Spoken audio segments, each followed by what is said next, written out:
अस्सलाम वालेकुम। मैं डॉक्टर अली शराजी हूँ। मैं गुजरांवाला में as an orthopaedic sports surgeon काम कर रहा हूँ। आज हम एक पेशेंट से बात करते हैं जिनकी हमने arthroscopic ACL reconstruction almost 6 months back की थी। इनको प्रॉब्लम ये थी कि ये जब चोट लगी थी इनको घुटने के अंदर, और उसके बाद इनका जब चलते थे या भागते थे या स्टेप्स चढ़ते हुए इनका घुटना नीचे से निकल जाता था, घुटना नीचे से मुड़ जाता था, जिसको instability of the knee joint कहते हैं।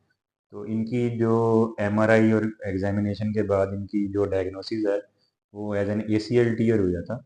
तो इसको हमने एज एन आर्थ्रोस्कोपिक सर्जरी हमने इसको ट्रीट किया था, जिसमें 1 या 2 स्टिच लगता है, और उसके बाद बहुत जल्दी रिहैबिलिटेशन होती है, पेन बहुत कम होती है और मरीज़ जल्दी अपनी रूटीन लाइफ की तरफ आ जाता है। तो हम इनसे बात करते हैं कि इनकी अब कैसी तबीयत है। जी सर। जी, अब बहुत बेहतरी है। पहले तो बगैर स्टिच या सहारे के बिल्कुल नहीं चला जाता था, घुटना ट्विस्ट हो जाता था जैसे ही। इवन 3-4 स्टेप भी मैं लूँ तो वो नहीं लिए जाते थे मेरे से।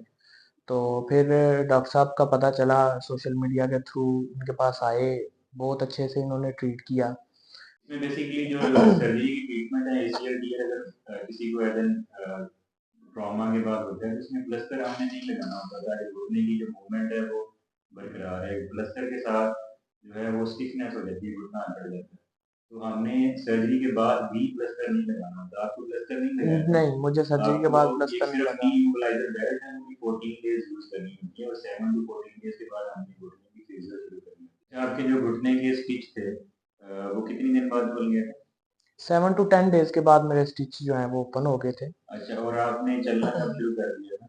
मैं विदिन 2 वीक्स जो है पहले स्टिक के साथ चला था, फिर उसके बाद 2 हफ्ते के बाद मैं प्रॉपर उसके 2 हफ्ते बाद मैं प्रॉपर स्टिक यानी छोड़ कि दी थी। जो पेशेंट की सर्जरी होती है आर्थ्रोस्कोपिक, ये इसमें बहुत लंबा कट नहीं लगता। आपको हम दिखा देंगे कितने से कट हैं। दो टांके ऊपर लगते हैं, दो टांके नीचे लगते हैं।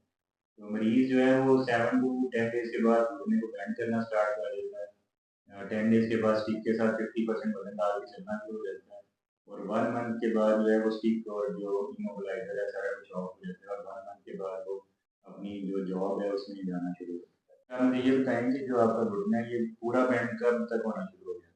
ये तकरीबन 1 माह बाद मेरा घुटना फुल बेंड होना शुरू हो गया था।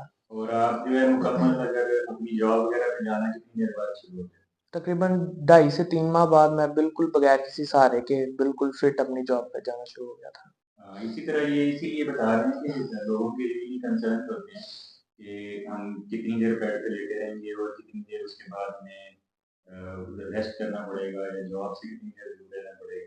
जो स्टिक के साथ अगर आपकी ऑफिस जॉब है तो आप 1 मंथ के बाद अराउंड आप स्टार्ट कर सकते हैं अपनी जॉब। अगर हैवी जॉब है, जैसे कोई पुलिसमैन है या कोई इस तरह की हैवी जॉब है, तो आपको 3 मंथ तक लाइट काम करना होता है। उसके 3 मंथ्स बाद आप जॉब कर सकते हैं। अगर कोई स्पोर्ट्स पर्सन है, एक्टिव क्रिकेट, फुटबॉल कोई भी प्लेयर है, तो उसको 3 मंथ्स बाद लाइट एक्सरसाइज ना हो जाती है ताकि वो रिटर्न टू फील्ड हो, और 6 मंथ्स के बाद वो अपनी स्पोर्ट्स को भी रिज्यूम दोबारा कर सकते हैं।